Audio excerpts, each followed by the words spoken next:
Listen, everybody, tonight we have a special episode with a special guest. We're talking human trafficking. Yes. I got it right.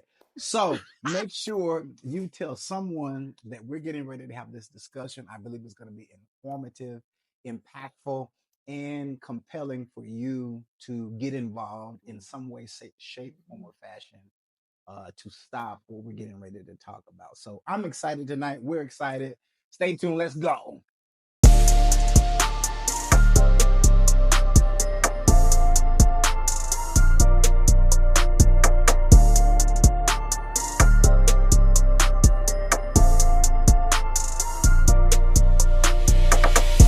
Are y'all ready? Yeah. We're ready. Boom. So tonight, I think that this conversation is a very needed conversation. Absolutely. I think there's a lot of misinformation around the subject. And so we Yeah. have someone who does this kind of work on the couch with us tonight. That's we have right. none other than Miteka. Yeah. How long have you known us? How long have I known y'all? Yeah, how long? How many years has it been? Since Mm. 2014? Mm-hmm. 2014? So 11 years. Yeah, Yeah. so we've been rocking. Dang. Mm-hmm. So we were rocking for a minute. First thing I want to say is thank you for your time. Yes. This is And anytime your we have some- knowledge. and knowledge, Yeah. and your knowledge. expertise. Yeah. Oh, goodness. We've Heavy tried to word. do this twice. One thing. So Okay.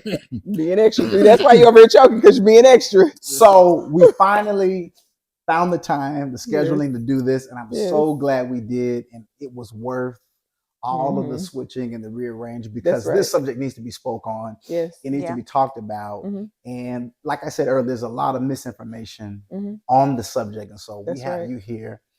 And so let's get into it. First of Okay. all, we want to know what type of work exactly are you involved in? What do you call it? So the industry would be victim service. So victim service provider. Okay. And I oversee a program which is an emergency crisis shelter. So I assist victims who are fleeing from domestic violence, sexual assault, stalking, and trafficking. All of them. Yep. About how many women you would say? Well, that's a common misconception because All right. people typically think that it's only women. But my program, we assist all individuals. Okay. So it doesn't matter how they identify, like non-binary, Yeah. all the things. That's good. So How long have you been doing that kind of work? victim service provider work, 13 years.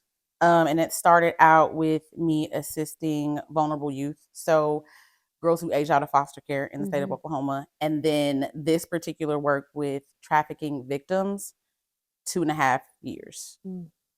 Really? I don't think I knew that. She did. That long? Yeah. Yes. He didn't realize it had been that long. Yes, it's been that long. So can you guess my age? No, I'm just kidding. He's not a good tell of time. It's okay, baby. Nah, I've been Time forgetting flies. my children's Yes. birthday. So like, It has. Yeah. how old are you? Okay, when was your birthday? So Listen. I wanted to ask this. I remember we were living at the other house. Yeah. You put us onto a YouTube platform. You Oh, did soft white underbelly. Soft Yes. white underbelly. Yeah. Now Yeah. you prefaced us like, wait a minute, y'all. Yeah. This is what I watch Yeah, I in told my y'all. free time. Mhm. This is graphic. All right, now. Describe for those who don't know the platform Soft White Underbelly. Just Yeah. give them a What general is it? overview of what it is, Yeah. who's on the show, Mhm. what is it? So it's just a platform that I guess some guy created. Like, listen, I don't know all the ins and outs, but he asked people that he finds on the street, like, tell me about your life or like your story. He asked this one question and it kind of just opens up this conversation and dialogue of them like divulging their story, like how they ended up where they ended up. But you come across like sex workers and like pimps and abuse victims and all the things. Yeah. And I saw it because it was like unfiltered, raw dialogue of like these different walks of life. Yeah. And at the time when it came out, you just weren't seeing that. Mhm. So I just thought it was really good. But yeah, it is graphic because they get down through there. And Yeah. you were involved in this kind of work when you started watching. You were already involved in that kind of work then. Yes, with Okay. vulnerable youth who primarily experience like sexual assault or domestic violence within their family, but trafficking specifically just this past 2.5 years. So give us a overview, kind of how your burden was developed for this kind of work, because I would have to imagine that anyone who works in this field of work, you've got to have a burden to do it. It's not, I don't think it's something, and I could be wrong, that you just wake up one day and say, I got a burden for this group of people. So how did that, your upbringing, how you were raised, something that happened or didn't happen to birth a burden for this type of work you do? So the type of work that I do, it really is just dealing with people, broken people, discarded people, forgotten people. And I believe that the burden was birthed because like I was one of those people.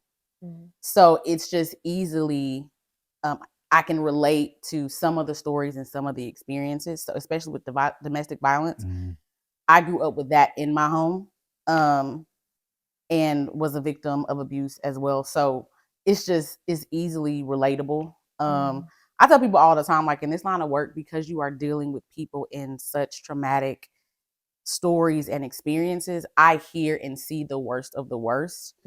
And some of it hits home because it's like, oh yeah, dang, I remember that. That happened to me too. So I just think that God was able to allow me to be relatable to the people that I come across. And I can actually say, oh, I've been there too. It makes sense. I actually see you. That makes sense. So, but the burden specifically with trafficking victims, I gained a deeper revelation and understanding of salvation in the love of God that I didn't have to like work to be or do anything. And with this particular like victimization or victims that you come across, they've been manipulated sometimes to believe that like you say you love me, but it's attached to something. And so I was just blessed for God to just like walk me through that. And like, I just understand that he loved me no matter what. And I just believe in my heart that people deserve to know that. That you just don't have to be something to be really cared for and loved by God. So that's really where the burden comes from. Cause I just come across people, man, like who have not experienced kindness in a long time. Stuff that we take for granted. Like the morning text or the hugs without violation. Like people are starving for that. And I was just exposed to a whole world of darkness. And I was like, oh my God, like you can do ministry in the pulpit. No shade, no slight to nobody. And that's beautiful. But there is an entire world out there where people feel like the love of God and stuff is just absent. So I'm just able to, you know, be alongside them for that. It's her ministry. Got some tissue? Oh yes, It's tonight. Oh, Yes. Can I get some tissue? Can we pause? No, no pause. Oh, No pause. There's no take I just back. gotta get some tissue. It's I okay. love it. Yeah.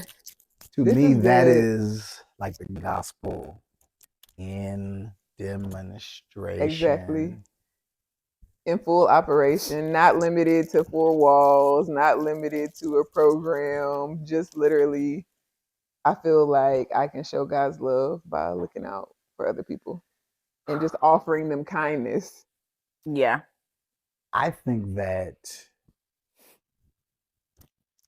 within my experience within the church, I think that we a lot of times say community. And from my experience of being in church all of my life, that not all of it, but a vast majority of the reference to those that are outside of the institution or that local congregation was in reference to getting them in that building. Right. Not meeting them where they are. Yeah. And not, or community just being the people in the four walls, as if you're not literally in a actual physical community of people that have needs. So what you said is so crazy. impactful because it retrains the brain and it retrains and it, counters that we've got to get them in this building, that the gospel is supposed to be preached all nations, Right. all walks of people, all That's types right. of people, all kinds of people. So we are appreciative for you and those who do work that is kingdom oriented Yeah. outside of the four walls and are really touching people where they are, because we can feel your burden just sitting on this couch. And I think that anybody who has a burden for a particular group of people, type of person, that if that burden is real and it's genuine, You can feel it. you can feel That's it. right. It's passion and it's alive, it's active. Yeah. There are people who serve demographics and certain types of people who are they're called to for less pay than it it is worth, if you will. Yeah. So for real, appreciative to you and everyone else who does any kind of work that is impactful. Right. So I have one more question to ask, and then we're going to cut Brittany. Brittany's got some questions too. Describe to us when an individual walks through the doors, or do you guys go to them? How does that work? And my second part to that question is, like, what exactly do you provide? What's the plan, or is there a treatment plan? So we do both. Okay. So we are an emergency crisis shelter. So victims can call people who need information about, maybe I saw a victim or this person need help. They can call and we can walk them through that process. We have community agencies and partners that are able to identify victims that will call us and say, like, hey, like, I think, I have a patient and these are some signs. They want to speak to you. Sometimes, man, people just really just come running. So our program, we are getting people who are actively fleeing. And when I say actively fleeing, I do mean like running for their lives. So when they get to us, the first thing we do is just provide like physical safety and shelter. So undisclosed location, make sure they're technologically safe, phones, location, and all that stuff is off. And we just make sure all their basic needs are met, make sure they get the medical attention if they need it. And then after that, everything that they would need essentially is provided on site. So their meals are free, their clothing is free. This is all free of charge. All free of charge. Their clothing is free. Hygiene items are all free. If they have children, the same thing for them. If they have pets, same thing for them. And then we work with community agencies to provide services on site. So a victim or a survivor at that point may never have to leave. So mental health services are provided on site. Medical care is provided on site. Legal aid services are provided on site. And that's 24/7, 365. So we really make it conducive for them to start over if they choose. And then we have advocates on my team, and these are the people who are assigned to the individual and or family throughout their entire stay that will provide them like that case management piece. So if they, come from another state and their documentation has been stolen or taken away, we help them get that back. Some people, come to us pregnant, so they need all the baby things. So we help them with that. Some people have they needed the opportunity to go back home. So they come to us and they like, I have been waiting for months to been able to call my family. Like if I can call my family, if I can use your phone, I can get home. So we help with that. So it just really depends on where the victim is. Now, this conversation started from me preparing for a message that's upcoming, and I started to think about how this is my only criticism for the church.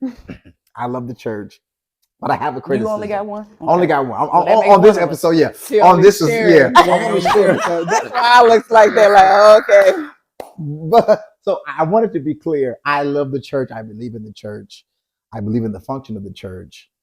But I also believe that we have been sold some misinformation that is prohibiting the church from doing and being actively the church as the body of Christ. So with that being said, I was talking through with my brother, and we were talking about how personal morality has been taught on, preached on, almost as a intentional and unintentional in some environments, a distraction to keep people from being the hands and feet of Jesus in society. Yeah. And so if I'm so tied up about what I'm doing and what I have going on and who I'm sleeping with and what Yeah. I'm smoking and what I'm drinking, that preoccupation and sin consciousness stops an individual or groups of individuals from going out and doing and being because they're so distracted with, or even seeing someone else's pain. Because really, if we would just be willing to see someone else's pain, that means if someone is in trouble, we can recognize it because we're not consumed with our own shame, guilt, and be like, oh, wait, maybe I should call somebody because this doesn't look right. This doesn't look safe. This doesn't look okay. I think I'm going to need my mic tonight. And here's another thing too, like people, what we have come to see is like communities, church congregations, bodies, whatever you want to call it, they don't believe that it's in their community. Right. So if I don't believe that this could happen to anyone close to me, or I don't know how to identify it, I'm already amiss. If I think this is completely untrue or looks like what it looks like on TV, then you're already at a disadvantage. Do you think that that's why it's so high in Oklahoma? So a few things. All right, here we go. Oh my God. So a few things, right? Yeah. Trafficking is one of the most underreported crimes because it's really, really hard to prosecute, because trafficking means there has to be fraud, coercion, and gotta give it to me, force. Okay. Say those three again. Fraud, coercion, and force. Okay. It has to be. There has to be. At one of them or all three? All three. One of them.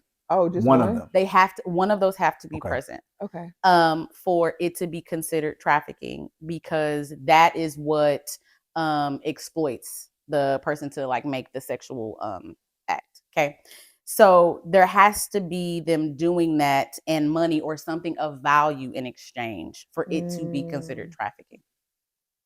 So that looks like somebody, like if I was coercing you, I would be like, okay, now if you do this, then, you know, I'm going to hold you down. I'm going to love you forever, but I need you to go take care of this. Like that. That's what you're saying? Okay. So like, we're together. I love you. I just lost my job.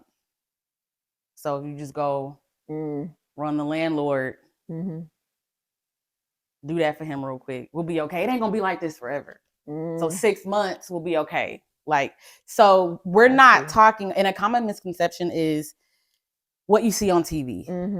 Prime example, like the movie Taken, that the traffic victim is being trafficked by someone they don't know. That is not true. That more often than not, that's just not true. Trafficking happens from someone they know or they have come to know.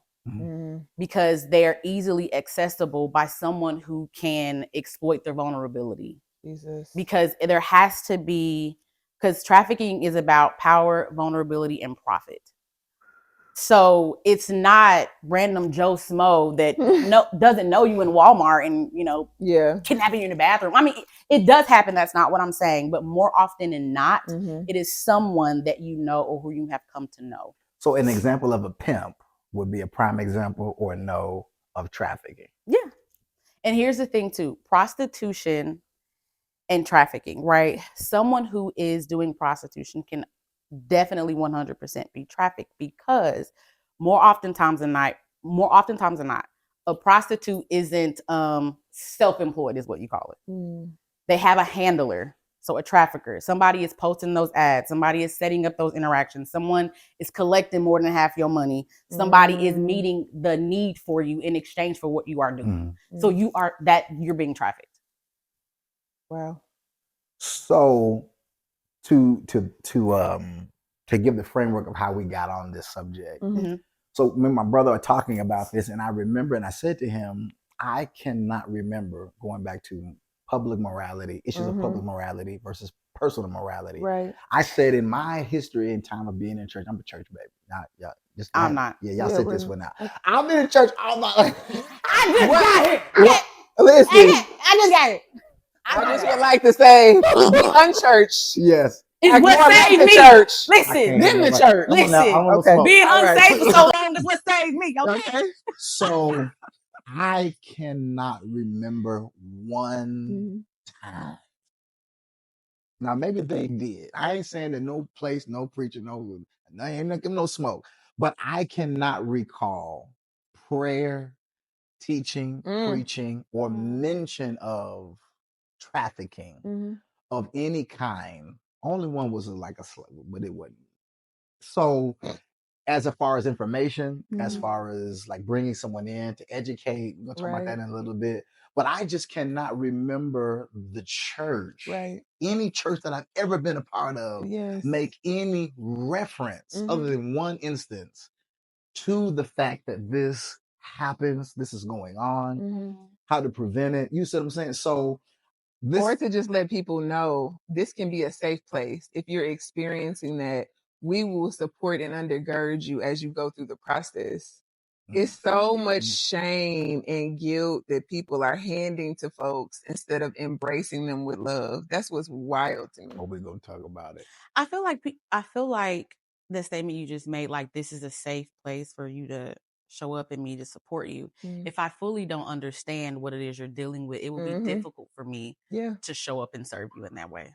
So we need education, information on is what you're saying. That before we can help, we got to be informed. Right. So that's why you sitting on the couch. Okay. Oh my God. So because most of our references movies like that. Yeah. And we looking for white men. So me and my brother had this conversation, and the next day, Brittany is on FaceTime with you before we get ready to go to the gym.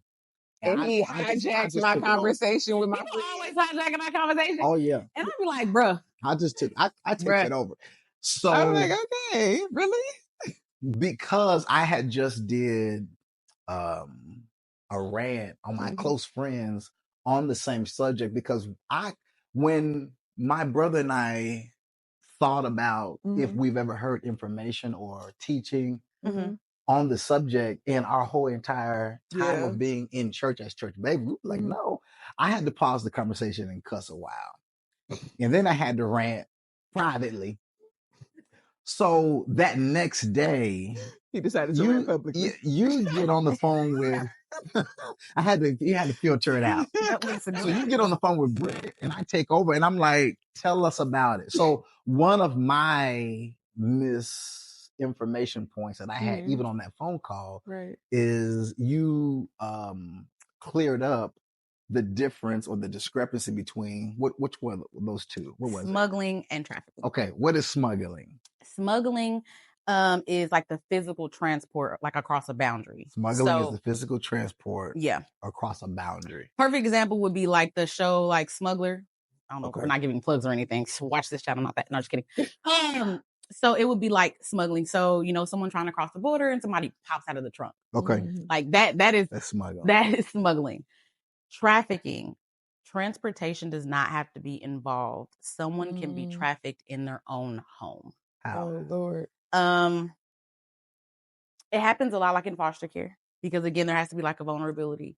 So, people who are exploiting these vulnerabilities, they can have Joe Schmo set up and come to your house at 12 and 2 and 3 and 4 and be trafficking somebody in the room. They never have to leave. Transportation does not have to be involved for someone to be trafficked. So people saying that trafficking is so high in Oklahoma because of all the highways converging, that's really not That's like one of the biggest myths, because transportation does not have to be involved for someone to be trafficked. That's like the biggest. It does have something to do with it, obviously, but they are not the same. Yeah. And you have to remember, like with trafficking, there has to be those three things involved: force, fraud, and coercion. Sorry. I got you. So they're completely different. The fact that it can happen in somebody's home is what blew my mind. I'm stuck on that. If I'm looking at the carpet, like in your home. Yeah. Because remember, so again, traffic victims, it's not what we've seen on TV. Yeah. It's not really someone you don't know. Yeah. It can happen, but more oftentimes than not, it really is someone that has gained your trust. that you've come to know that's in your family. Family is most common. So like foster care, vulnerable youth. Mm. So So it's really somebody who looks safe and is unassuming that is normally like the handler. Mm-hmm. And like with trafficking, it's dangerous because it can really be anyone. Another misconception is that the handler is male. Yeah. And if Talk about that. Wait a minute. if I am, in foster care and, I got my foster mama and, these checks ain't cutting it. So she about to run these kids through here. Like, no, the common misconception is like, she's a woman. Well, yeah, that happens, or handlers, they get the bottom, which is called the bottom, which really then is the recruiter. So the top notch female is really the bottom that goes and like get the the decoy, the lead out. Mm-hmm. Wow. Yeah. Okay, that's crazy because that is true. Well, I'm sitting here like, okay. Yeah, you got me stuck. Before this information, the image that I had in my brain was like a scruffy looking man in a white van that has no windows. And it's really so much more than that. So I'm sitting here thinking like, have I been around people that could have potentially been doing this? And I was unaware because my brain didn't even have the correct definition of what it was. Yeah. You know what I mean? Like, could I have been around people who were in danger and didn't know? That's crazy and scary at the same time. Now, this is something that recently happened to us. For those of you who don't know, Brittany's a germaphobe. So anytime we check into a hotel, she's you ain't gotta tell all my business.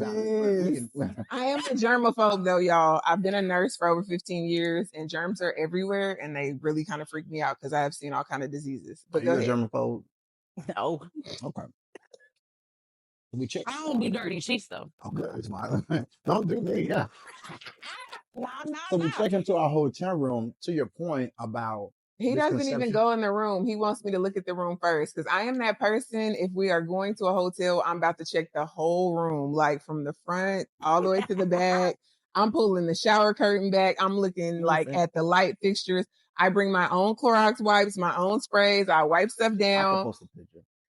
Yes, he takes pictures because everywhere we go, I do this. And I just do it for my own comfort because I know if not in my brain, I'm going to be like, oh my God, who is on this? Who, because it's something that's being reused, which is okay if it's clean. But, cleaners don't always clean like they're supposed to be cleaning. Okay, go ahead.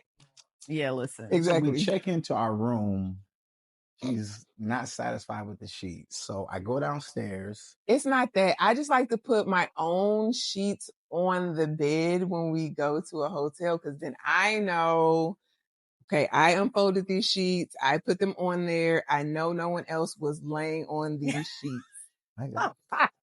Since they have been cleaned. That's whatever helps you sleep at night. Exactly. Whatever helps you sleep. So we check in. I go to the front desk to get a separate, a clean set of fitted sheets. Yes. The reception of this is in Oklahoma City. Yes. She said it doesn't have to, and I initially thought, so she says, we cannot give out extra sets of sheets. So I'm like, why? She says, it's policy. I said, you playing. She says, I'm not playing. She said, I'm serious. And I said, well, what is the reason? She said, because of trafficking. She said, they're called Johns. She said, Johns will, if they're trafficking someone, they'll use a hotel room. And once they finish, they'll trade out the sheets. And so to cut down, so to cut down on trafficking, we limit one set of sheets per room. I just at first I was mad. And then after she said that, I really felt grieved and dumb and shocked. Like, that has never even crossed my mind. So that really just blew my mind when you said it's not what we think. I'm sure it has been all around us at some point in time, and we just did not. You said didn't know the signs to look for. So hopefully this conversation raises awareness on what it is not, some things to look for. Yeah. Okay, ask a question because she got me. I'm just like, wow. It's a dark world. I did not know. It's a dark I world. think something good to just go to next are like, what are some early like red flags or signs that someone is either being trafficked or being groomed to be trafficked? Okay. Especially just because I feel like we have known foster kids. I mean, we've known just kids that could potentially be at risk kids. And I'm thinking like, man, What did I miss? Yeah, did I miss something? Or even adults. Because, like churches have tons of single parents, single women that are younger, that are just trying to make ends meet for their kids. So I'm thinking about all of these different scenarios and sacrifices that moms are willing to make for their kids. You know what I mean? Absolutely. Because it's like, I'm not going to let my baby suffer. I'm not going to let my baby endure. sure. So whatever I got to do, like I'm going to do it. Yeah. Yeah.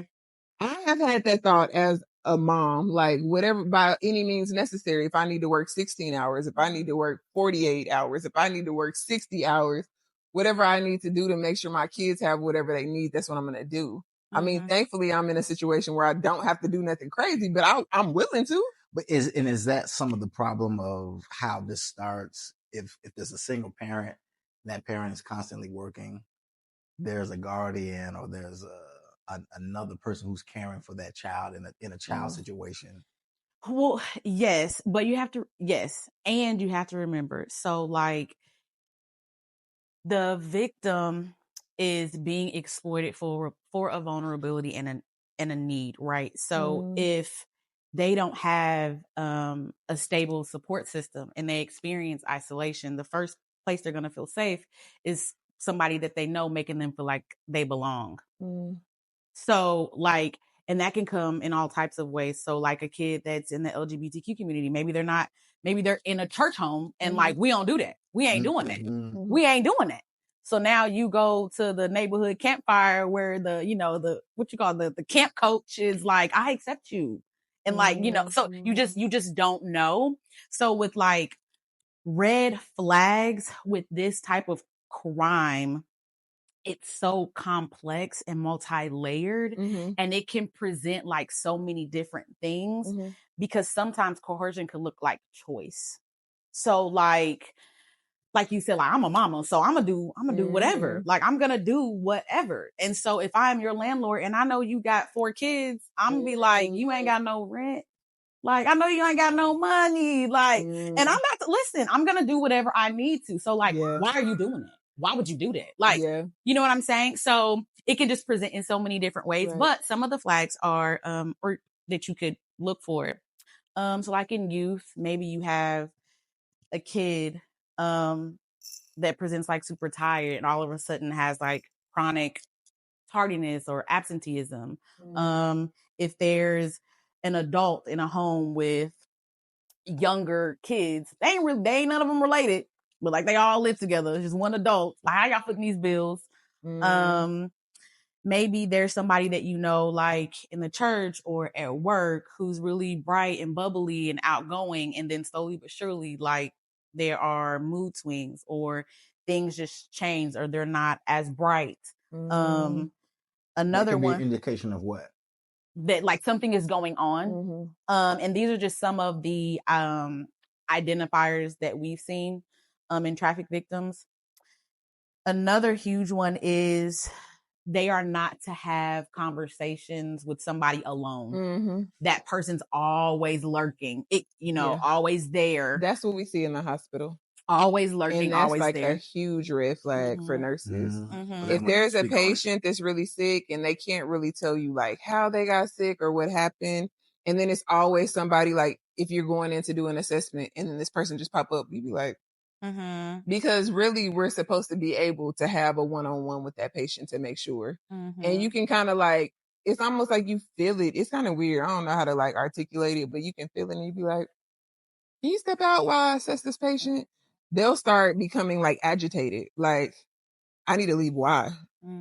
Why can't I stay in here? So if anybody does that, like they train you, like just come out, but we're going to notify. We about to start a no protective service case and they going to pop up at your house and all the things. Yeah. Because it's like, why is it a problem for me as a nurse? I'm working, I'm doing my job and I have to do a head to toe assessment on any new patient that comes in the hospital. why are you saying you have to be present while I do this if you know that they are not in danger? Because I am literally working and doing my job. Now, I think that That's wild.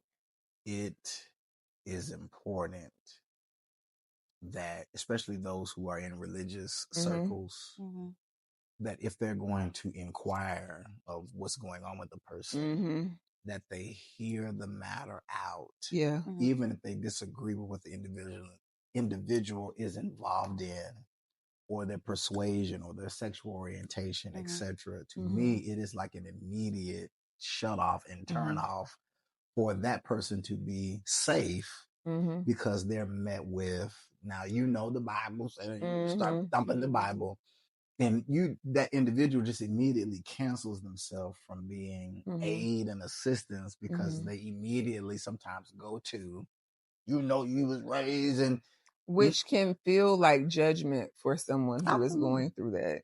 Absolutely. It's like, I don't need judgment right now. I just need love. Yeah. And like with that, like there again, people have this misconception that like the trafficker looks like XYZ. So if I'm coming to you saying like, no, it's the deacon, like the husband, like what? Like no, like so there's like I am brave enough to come and say like, hey, this is what is going on. The last thing that somebody needs is for you to tell them that it's not true, which happens a lot. I'm about to say I've heard that countless times. Woo. Okay. Like, are you sure that's what really happened?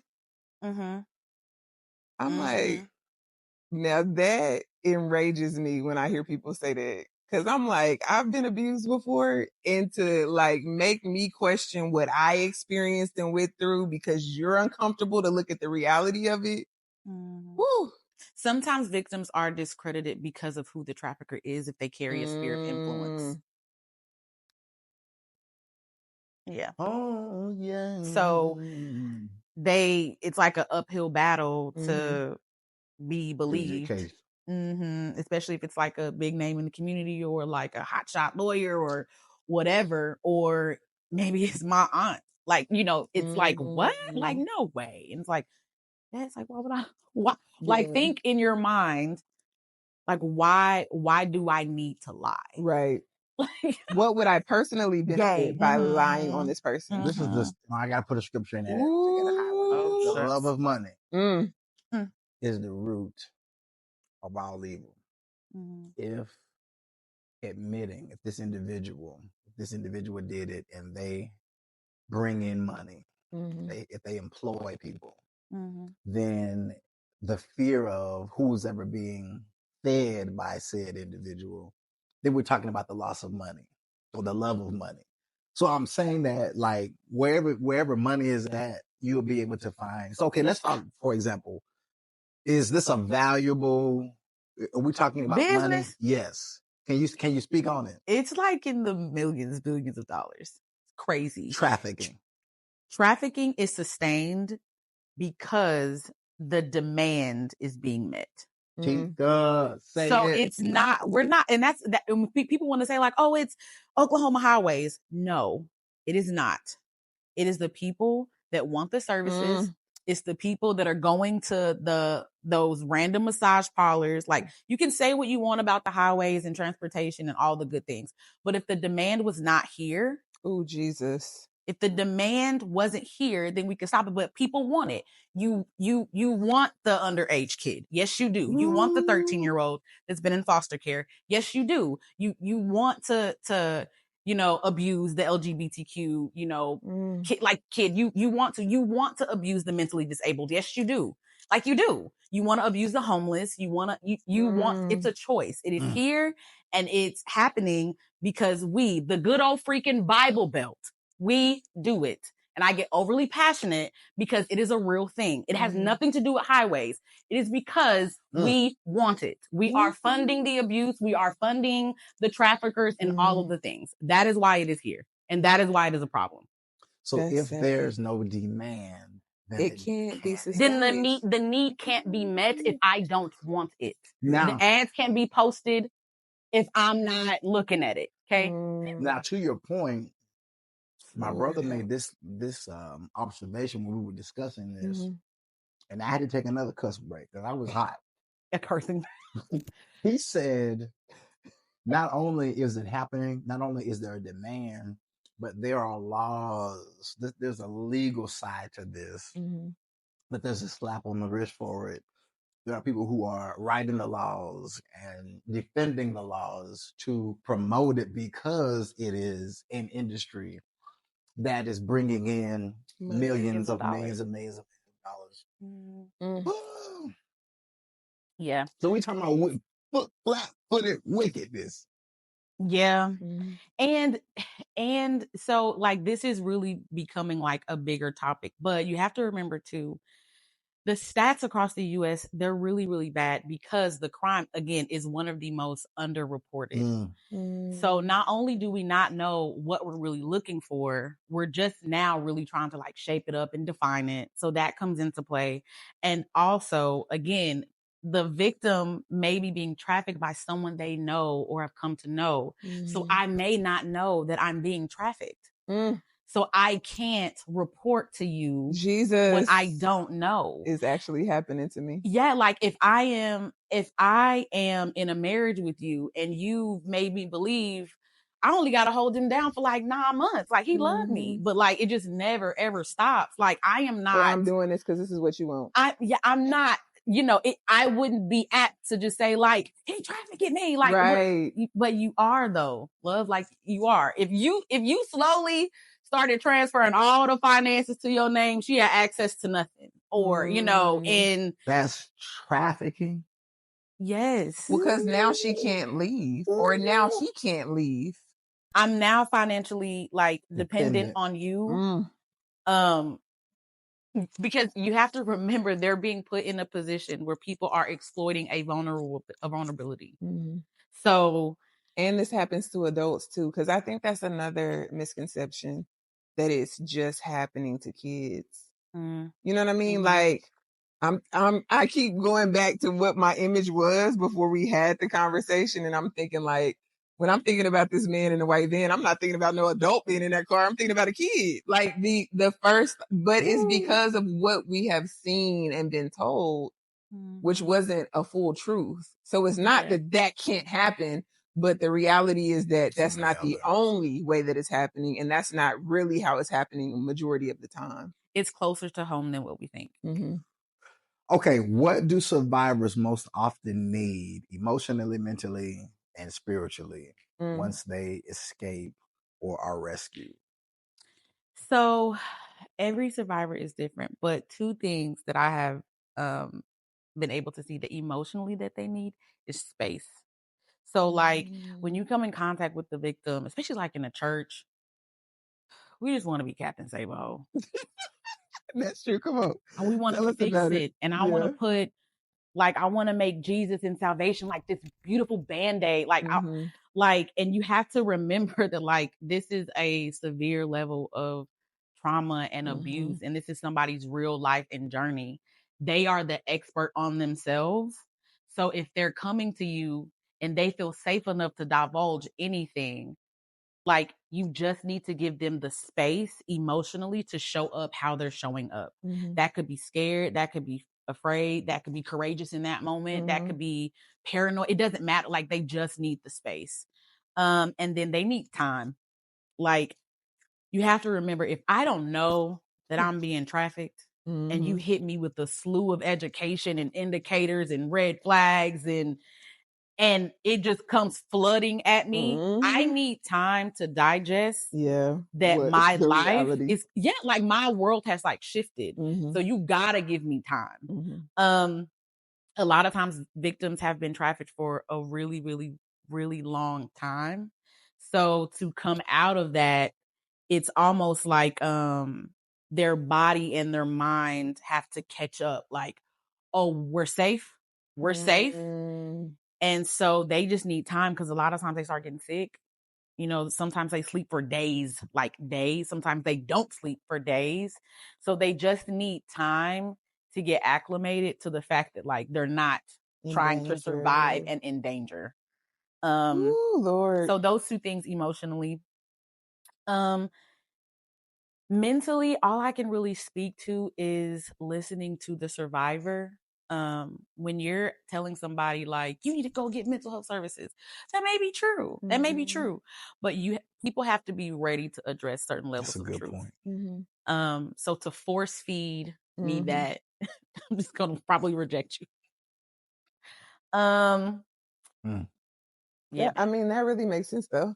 Healthy people ain't about to let you force feed something that they're not ready to receive. So why would somebody who just experienced boatloads of trauma be like, okay, I'll take it? No. and you know what we do too? What? We approach the people like they're broken. And I mean that in the sense of like, especially like in the church, it's like, it's almost like I see you as you need saving. You need Jesus.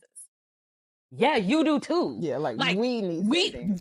We in the same boat. Like just because my experience is way different than yours does not mean I need him more than you. Like, but we like it's presented like you're so messed up. Like you gotta be fixed. So you're addicted to this relationship, but you also addicted to you're a workaholic. Yeah. How is it different? Sameaholics. How is it different? Yeah. So we present like with this like self-righteous. Yes, self-righteous in this mindset of like, I need Jesus, but not like you need Jesus. No, you need him just for thinking that. Yes. And I feel like that puts an unnecessary like complex on that person. Like, well, wait, am I broken? Okay, how does God see me? You know what I mean? It's like we don't introduce Jesus the proper way. Their worth has already been attached to an action or material or the phrases I love you and all these promises that we make to come through for them and all the things. You have to remember like these are things that have been done or abused or weaponized. So the last thing I want you doing all in my face, telling me how much you love me, how much you care. You don't know me from a can of paint. And just because you think I'm broken, you want to freaking love bomb me, back up. Okay. Just back up. Talk about it, Tika. Just back up. Or immediately trying to make them conform to what you feel like they need to be now. Like, oh, you need to dress like this. You need to look like this. You need to speak like this. You need to act like this because you're saved now. Really what we're doing is just becoming their new abuser. Y'all don't get me started. I can't do it. We see it all the time with like people from the church who want to help victims. Like you said, we present like self-righteousness, or we have this definition of like holiness and like you're out of that life now. Like you're gonna do things differently. My body may be out of that life. Right. You don't know what the freak has happened to me up here. Yeah. So don't try to tell me how I'm gonna walk this out. Yeah. Like all you need to do is like show me the love of God without condition. Right. That's all that I need. Right. That's it. Which is the true love of God. Which is the freaking truth. Yes. I understand that. Which is the truth, but like we just don't do that. Like we just don't do it. And I think that from my experience, why like I have been that person, I think that we administer what we believe to be salvation in the gospel because we don't know that that is the gospel. Yeah. So I can only give you my version of what I believe that I have received, that I've dressed up for and worked for and polished myself. So just the fact of receiving it by faith and nothing else. Yeah. I think that we struggle with giving that as believers, as the church, and as those who are trying to help, because we really believe that there has to be something added to it. But that's because most of us are uneducated and unlearned when it comes to the gospel of Jesus Christ. Once you start. And instead of learning on our own, we're taking what someone else who didn't know anything is deciding to tell us over the pulpit. And it's doing more harm than it is help. Yeah. That broke for me started to break for me when I had someone, a victim, in tears. In literal tears. I'm talking about, what's it called when you hyperventilating in Panic tears because I was kind. And I was like, this ain't normal. Like, you don't. And I like God really just started to deal with me like, you can be in the church and you can like, oh, I love you, and all, like, you can, but like the real work and people really experience God and the true, genuine, like pure love of God without condition. Like when I don't know it exists and then like, it penetrates me in a way where like, you're nice to me, so I'm in tears. I was like, oh, so people really out here in the world don't got God, like, or have never experienced it. And we've seen limbs grow and all the things. Yeah. And like, people are really outside of our church walls who have never experienced genuine, pure love and kindness, grace, mercy, and forgiveness. And we stand behind the pulpit like we doing something. It ain't it's not sitting in the church. It's where people are forgotten, where they're tossed away, where they're thrown away, where their abuse is being hidden. That's where that's at. So if we want to talk about like showing the love of God and being the light, then you have to go where dark is at. Because it ain't in your church. It's not there. It ain't there. It's not there. You said it ain't there. It ain't there, man. And if it is in there, it's hiding. And then don't want to be. It's hidden. And it's hidden in your environment. All right. That you cultivate. So that's an indicator. Yeah. Now, I can't tell you.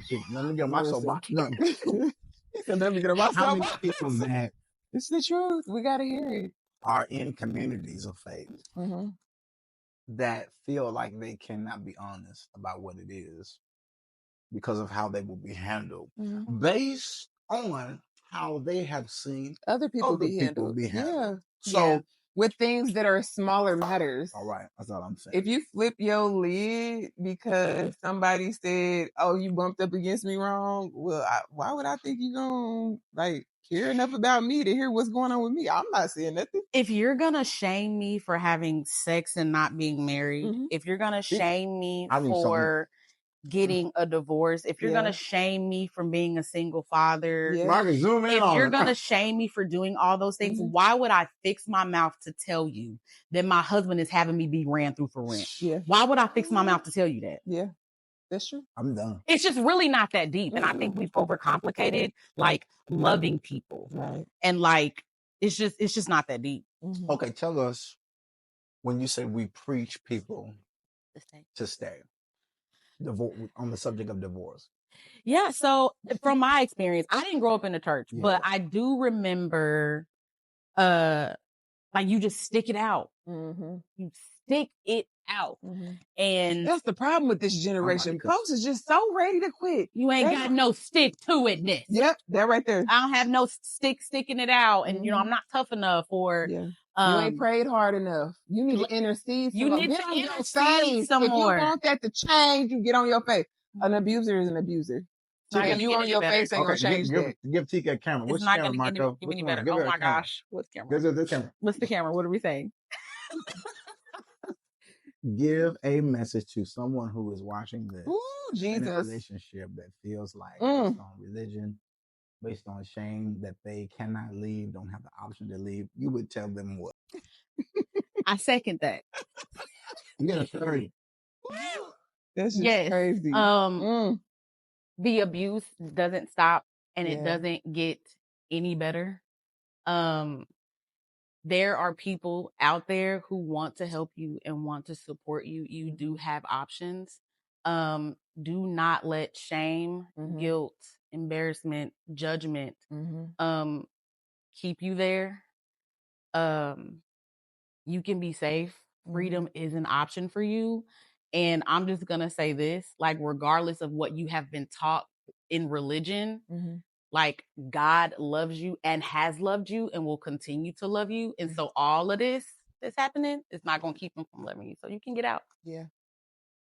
Even how we have taught, and I've been guilty of it too before I found out accurately when I went to study for myself. When we speak of divorce from a biblical lens, it is completely not what we know to be divorce in the West, current, present day. Right.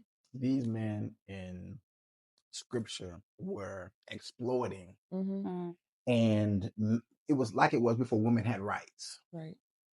That a man would marry a woman, and then throw her away, put her away, get with somebody else, and leave that woman without the ability to survive on her own, and the stigma around the fact that we know that you were once married to Bill, Right. and now you Paid a dowry, got her, so she can't return home to safety. Number one, because of their cultural standards, and then be like, all right, I'm done with you. I want a new one, and know that she ain't got no way to make no money, get her own home, anything like that. And Jesus Crazy. was adamantly against it. Yeah. So I don't know how we move from Christ Yeah. being against it to us preaching into people that they should tolerate it, that they should subject themselves to it in the name of pleasing God. When in Scripture, turn into this is some bull. Yeah. Yeah. Yeah. Okay. I think I'm gonna stop. So okay, let's do one more. You got one more question? Your flow. All day long we talking about it. You said before we started that you don't get an opportunity to speak on the subject. So if you're watching this, whatever state, whatever city, if you want someone who is educated to come in to talk to your group, to talk to your organization, religious group, she is your go-to. Or even if, someone in your city that's not her, there are experts in your city that do this, that educate groups, communities on this, bowling leagues, 4-H, whatever your group or organization is, bingo. This is everywhere. And I think that we have this perception that if we just teach on it and we preach on it, it's gonna get out. If we preach on homosexuality hard enough, people's are gonna stop being homosexual. If we preach on, why are we preaching on it? Okay. Okay. Let me ask my question so I don't. Some of the stuff. Oh, it doesn't even make sense. It has no bearings on my relationship with Jesus Christ. And why am I going to take an opportunity for an hour plus to tear someone down instead of just extending God's love and kindness? It's as if to say, Jesus, you're not big enough, you're not strong enough, you're not wise enough to be able to handle whatever you need to handle. As if he didn't have grace and mercy for us when we was doing God knows what. And see, it'd be that right there. See, okay, get your question. That is how Christians, that is how the body, religion harms victims. Yes. It's as if you never needed what you're trying to force feed me. Right. Like, because if that's the case, why are you here? Why are you behind the pulpit? If you never needed the love, grace, and mercy of God, why are you behind the pulpit? And if you do, then why are you abusing others? Because you were in need of the same love and kindness and grace and mercy. Now, I got a funny story. I got to like, because y'all gonna have me. You're right. It is. Have me hot. It's self-righteousness. So, a friend of mine, his father was a pastor. Father preached on and against lottery tickets. Don't be gambling. Don't be out here gambling. Don't be out here playing the lottery. Believe God. I ain't gonna say his statement. God rest. So, but this example is what y'all are speaking. I think about it every time we have conversations like this. So he passes and they're cleaning out his vehicle, and one of the siblings opens up the glove compartment, and guess what? Boing, yoing, yoing, yoing, pops out of the glove compartment. Lottery tickets. Yeah. So my point to that example is we are preaching something that we are not even living. I think it's this though. I really feel like if it's an area that's going to trip you up, and I think this applies to everybody, God will try to give you wisdom and insight on what is good for you, so that you can live a prosperous, full life. Not saying, okay, your convictions now need to be preached to this audience of people, as if we are not all individually. You know what I mean? Like, okay, if we know we're uniquely made and we all know that we have our own story, why would I think one of my convictions has to be everybody else? Applicable to everyone. To me, It is that's not grace through faith. crazy. Okay. Yeah. That's like saying every marriage is going to be cookie cutter. That's like saying every child is going to be cookie cutter. That's like saying every race is going to be cookie cutter. That's like saying everyone's sexuality is going to be cookie cutter. No. Yeah. Now, We're all uniquely made in his image and likeness. Uniquely. We in this generation, Jesus. now, you know, 80s, 70s, 60s, 50s, 40s. What I'm about to tell you. We are 80s. You babies, so I'm stay. interested to Yeah, say come on what now. he gonna Hey, say. don't do that now. You said 80s. Oh, it's about MV. I am not. I am Well, we not. wasn't I am. I am That's not. why I say don't do it. No, You need to say 70s. you're supposed to stay in your marriage. Yeah. Us and forward. Sneeze wrong. All that sneeze. See, okay, I didn't tell you about all that sneezing. I'm divorced. Listen. Like, we are not with it. And I'm with the fact that we're not with it. Because some stuff is just some bull. Yeah, And some it's stuff not doesn't going need to be to tolerated. change. Yeah. You some things don't need to be changed, they need to be left. Mm-hmm. Okay, I'm here. But here's my thing with us though, and I feel like we've already said it in multiple ways. Say it again. But like we talk about we ain't for, staying. Okay, Right. cool. That's cute. Okay. But we still have our understanding of what like the love of God is and salvation is. And so it's still misrepresented. Like holiness and self-righteousness. I gotta look like this, I gotta act like this, I gotta be like this. And I'm like, that's not real. Yeah. It is not real. Yeah. You cannot say that to a victim who has been abused for years and dysfunction has now become my normal. Right. And you're trying to tell me that I have to present in XYZ way to be worth it or to be loved or that I got to do. Like, that's not real. It's just, and I don't think we do a good enough job at that. I think Instagram and like how we be highlighting the Bible. Listen, when I'm reading about Jesus, let me just read about you. Why my highlighter gotta be different colors and I gotta doodle and I get the message. And whatever, you tell Mike, you get on to all these cameras, whatever about you that he's going to free you from, he's going to free you from. That's right. And whatever does not get worked out, is not going to get worked out. And that is the beautiful piece about it's by grace through. So if you think about an individual whose body has been now I believe in miracles, signs, wonders, and transformation and all of that, but not, like you said, not every case looks the same. Not every finished product will be a polished. Some of us are going to enter into heaven with even that, wait, but pause. Even that, it doesn't mean that they're not polished. That's right. They are still in his image and likeness because God already knew. Like we say God is Alpha and Omega, which means he's the beginning and the end. He already knew what my story was going to look like and he still had grace and mercy for it and he still loves me. And saw me. Okay. While I was doing what I was doing. I can't hear. Just saying. Okay, y'all whether it was consensual or not. Give us this. Unless you're supposed to ask a question. You're supposed to ask a question. I've been asking questions. Go okay. You hear me? Consensual or not. I was gonna say this, that right there. Like even when we talk whether about like it's God consensual or not. So even if I made a decision to have multiple partners, God still has grace and mercy for me. If I was abused, God still has grace and mercy for me. Like, it doesn't matter. There's not a formula. Well, no, it doesn't matter. He still has grace for me. If I get a tattoo from the top of my head to the soles of my feet, God still has grace for me. He still loves me. He still cares about me. He ain't gonna throw me away. If I wear a skirt with my booty cheeks hanging out at church, God still loves me. Still loves me.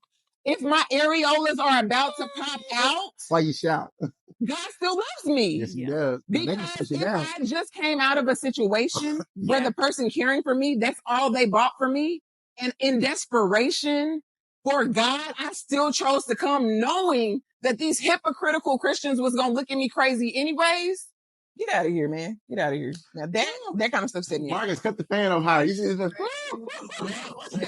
No, No, that's real though. It is real. I mean, These are the reasons why in other episodes when I said if I would have known he was a pastor, I would have never married him. This is what I mean. Because to me, church people can be some of I the resign. fakest, like disingenuous people, but they swear that they are all of these things. I'm like, no, you're not. And I think that is what helps me in my work is because Mhm. I was not raised in church. Yeah, So yeah. all of the You got politics, advantage. Yeah. I don't know what people be talking Right. about. I don't know what they be talking about. Mhm. So Thank God. when I encounter a victim Yeah. and they like, I got to do this for my kids. I'll be like, word, like I got kids too for sure. It's like I can understand, Right. but like as the church body, it's almost like we forget. Mhm. Like we just don't want to reference like what God has like kept us through, as if it's gonna like taint our image that we're trying to portray. Yeah. See, I think it's that they don't Image. want the quote unquote image that they have created since Man, being please. saved to be tainted by like reliving or acknowledging what the reality was before you met him. It's like that's where the beauty is. Mm-hmm. That I'm willing to say I am literally only what I am today because of the grace God. and mercy of God. It had nothing to do with me and my own abilities. Because outside of him, I'm a whole mess. And I feel like in the body, we miss that opportunity to connect with victims and people who are in abusive situations, because that is how I know when you say it's really gonna be okay. I can say that because I've walked it and I'm referencing it because I know what God has brought me through. But if I don't share it, I really can't lock in with you like that. Like you don't really know. You live in Broken Arrow, your man love, you don't really know. But if I'm like, no, like I get it. Yeah, like I used to have to cope with drugs too. Like I used to have but so it'd be all of that. I love the fact that people still have an indicator, whether it is. So I cuss whenever I'm allowed, whenever I feel like, when I'm in a space that I can, like at my house, because I want people to know that you can be you around me. Right.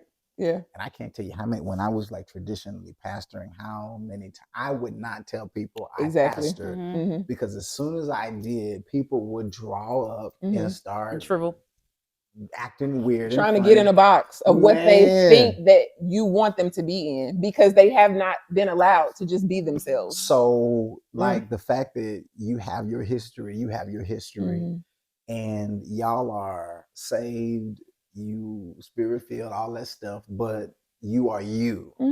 And there's no airs to put on. So when people hear y'all speak, how y'all speaking tonight, it indicates to someone who's watching, they're gonna keep it 100. Yeah. Like it ain't I don't have to come a certain way. I can just get the help I can get. I need you to come at me 100 because when we leave this conversation, life is still gonna life. So stop playing with me. Yeah. Like, especially like people who are in abusive situations. I don't need you to come to me with a pretty package because him dog walking me, it ain't cute. Yeah. Like don't come at me like that. And like in the church, that is how we handle victims. You're so broken. Let me put gloves on with you. People who are in these streets and who are victims, they ain't still alive for no reason. Like they know how to get it. So stop playing with me. Stop playing with me. Like I got kids too. I'm out here trying to make it just like you. Stop playing with me. And that is one of the biggest like things that will put you or like be a disservice is that you come at people like you're holier than thou. Right. Don't do that to me. Yeah. I'm not stupid, simple, or slow. And my journey is just different. Yes, so if you're going to help me and you're going to present the love of God, then just do it and let me know that he's going to love me without condition. Like just do it. Yeah. Like, and all of that extra, I don't need it because you screw people up. Yeah. You screw people up. And he is the one, when he comes in, he is the one that does the transformation. If I be lifted. I can't remember. Don't stop. Y'all had a question. If I be lifted. That's what you said. What do we do that intentionally or unintentionally harm victims, right? Yes. Planting the seed isn't enough. Like, we get this, like, I have to be the one to say that I helped you change or get set. No, you don't. Yeah, no. No, you don't. Mm-mm. Like some of the Would you be my mentee? Let me just mentor you. You just keep coming and I'll show you the way. You saying that's offensive? It's offensive Ooh. and it's harmful Mhm. because you're not showing someone, you're not pointing someone back to God, Jesus. You're just wanting to be their reference point. You're Right. wanting to be their savior. You're Right. wanting to, you're getting in the way. Yes. If you are only supposed to be with me for the next 48 hours, and if I just got to plant the seed, and me planting the seed really just might be me giving you a hug. Okay. I like it. I'm telling you, it's the Yes. simplest things. Like Yes. to give you a genuine hug without Mhm. you feeling violated. Yeah.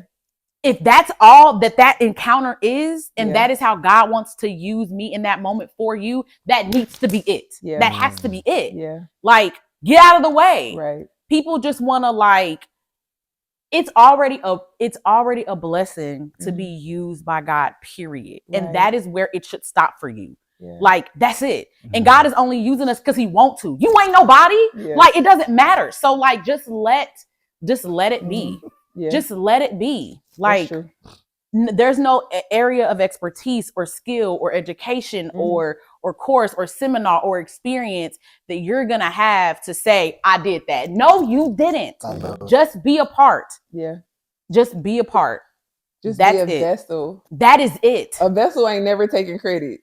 I can go make a salad in a big salad bowl and it ain't gonna be like, yeah, I got that salad. It's gonna sit there and just hold the salad because that's what it was created to do. Like literally, the Bible tells us to just be a vessel, a willing vessel. Not fighting and screaming. I'm just gonna be willing to let God use me however he decides to use me. So my question was, what's a practical thing someone listening to this interview can do this week to support the fight against? And you mentioned it. Okay. A vessel, a hug, no strings attached. You want to add anything to that? Okay, no. All right. So I'm not gonna say that's not a practical thing that you want to just do. Okay. So like physical touch, that type of stuff, that has to be welcomed by like someone in abuse. So you do not just want to go out hugging people, slapping high fives, being in their space. You don't want to do that. But one practical thing you could do is just educate yourself. Like make sure that you're looking for anti-trafficking awareness sites. They are legitimate and just not clickbait. If you feel like you have identified a victim, do not try to intervene yourself. Do not do that. It's not safe. Sometimes, if the victim maybe catches wind that they've been identified and not ready to come forward, they'll flee. They'll stay away. So you can kind of force them into hiding that way. So you don't want to do that. But those are like two practical things. Okay. That's good. How can churches or small groups come alongside your particular organization or one like it in a meaningful way? Well, we have tons of volunteer opportunities. I work for the Spring. I am the program manager for the emergency crisis shelter. So we always have tons of opportunities like within the shelter. If you want to be a direct service volunteer, which means you'll have interactions like with guests and children, all the things. It's like a whole bunch of hours and stuff that you would have to do. But you can really just look for volunteer opportunities within those different agencies. They always have like group projects and all the things. But I would say the biggest thing is like awareness, because it's just not a crime that's really talked about. People don't have a lot of education on. Yeah. So just making sure that you're educated on what it looks like, what it actually is, the difference between smuggling and trafficking. And just staying educated. Information. Yeah, man. Okay, what's the hotline number that if someone can call if they are what's the I don't know the trafficked. If they're being trafficked or if they or concerns, right? Yes. Concerns of trafficking. It was like, wait, he was coming against systems that were toxic, not you're toxic because you're doing. He wasn't like trying to call out your individual sin. He was calling out like society's sin and how it was like disenfranchising individuals. So he was worried, for lack of a better word, the big picture, where we'd be like, why is that dot like that? There you go. Instead of saying, okay, wait, but the pants need repair. Who cares about this one dot? The whole pants need to be fixed. So it was like the more we studied it and the more it started opening up and the more we started like really trying to look through the lens of like the actual authors. Because first of all, it wasn't Americans that wrote the Bible. Mhm. We're talking about a whole different set of people, a whole different culture, a whole different way of thinking. So the more we started studying it and understanding it, we was like, wait, like Mhm. when did it When did it switch? switch? Like when did we stop caring about like our whole society and only caring about, well, you got on red lipstick, you going to hell. Ooh, your skirt too short. Ooh, you know, like when did that become the focus? Because if you look at the Bible, like really look at the Bible and its true intentions, that wasn't the focus. So it's just those kind of things. What starts with the word starts with the O? Oh Lord. Oppression, Mhm. Yeah. enslavement, Mhm. exploitation. Yeah. Any of those words that I just mentioned, like we just not with it. Mhm. And there's a statement that we heard recently, and he said the church has been distracted by who people are sleeping with Mhm. Mhm. and not concerned about if people are sleeping well. Yeah. So adequate health care, clean Mhm. food, shelter. So Yeah. this subject, just all through scripture, Jesus is defending Right. women. He's defending those who have been pushed to the margins of Mm-hmm. society. So this subject came up because we were talking about groups of people that are among us that we're Mhm. unaware of Right. and how we became unaware of them. Yeah. And this subject came up like, wait a minute, we've never heard anybody.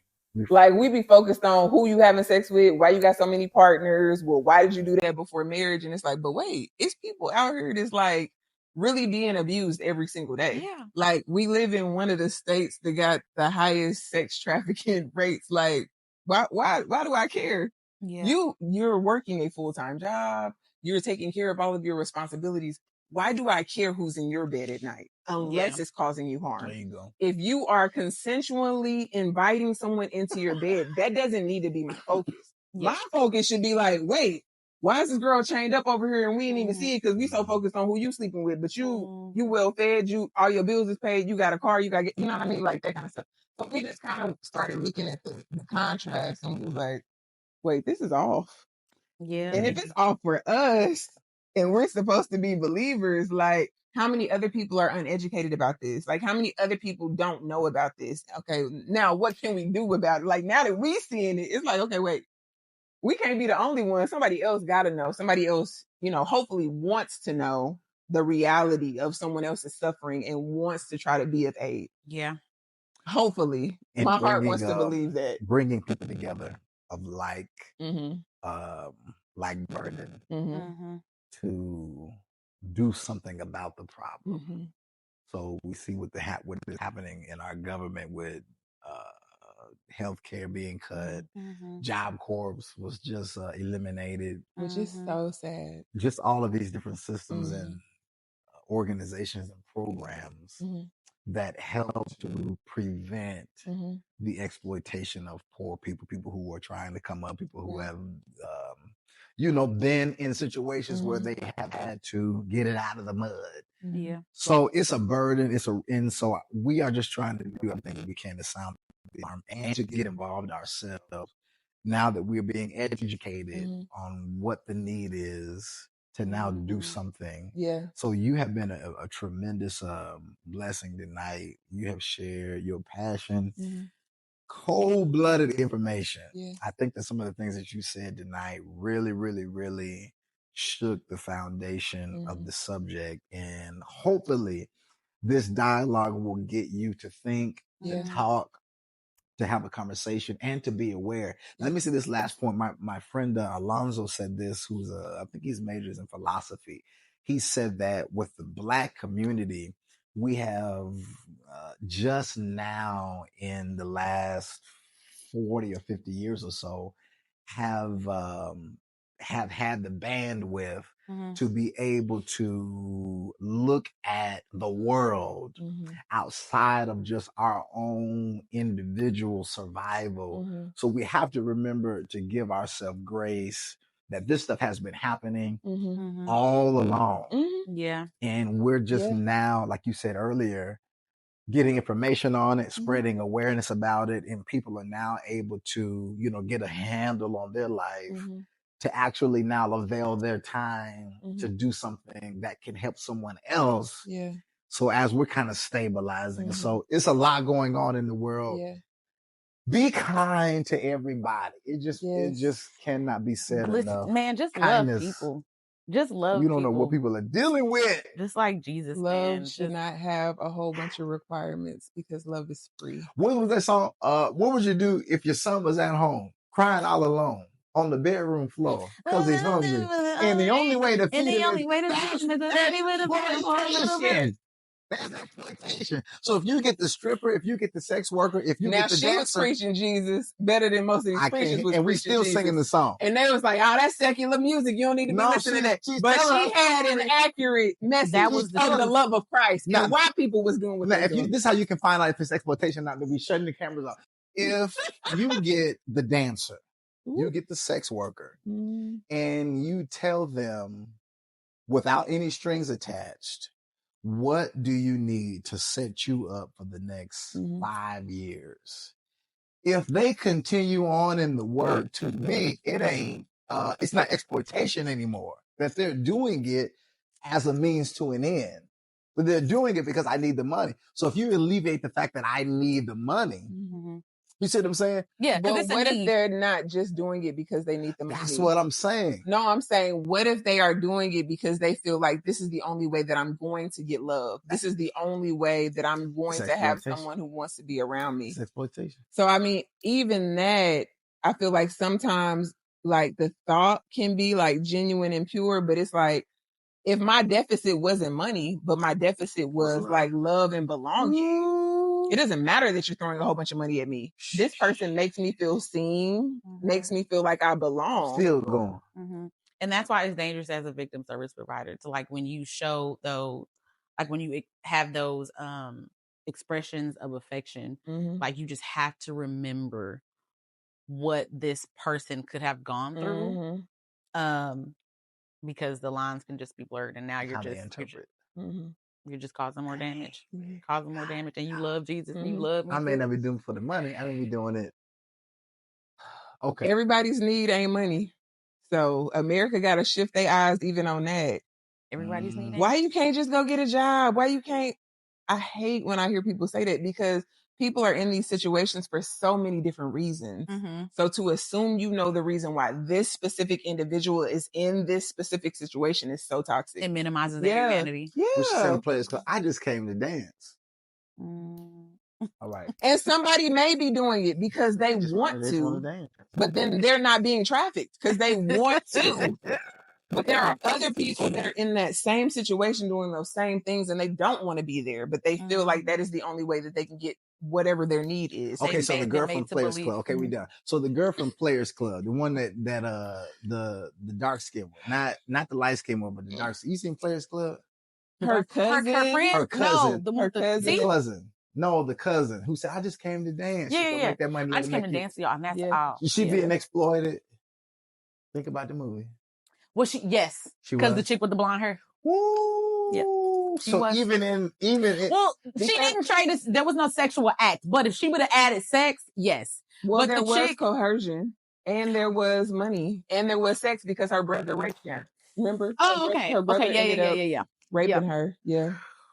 And she only went because of what she was told was supposed to happen. And she was like, "Oh, you're going to get so much money." Like, she really had to talk her into it because she really didn't want to do it at first. And then her brother ended up raping her. Okay, set it off. Jada Pinkett. Yes. What's the dude's name? Otis. Yes. Because you have to remember there has to be an exchange of money or something of value. Yeah. He gave her a check. And she needed that check for her brother. And she was the sole provider of him. He exploited a vulnerability. And he knew exactly what he was doing. Like, he knew she needed that. Okay, last one. He got game. Jesus showed us work. And Denzel Washington, his daddy, they say to him, "You got to get your son to sign with this particular school and we'll let you off." Well, it wasn't sex trafficking, but by definition, yes, he was coercing and exploiting his son to go to a specific school so that he could get out of jail early.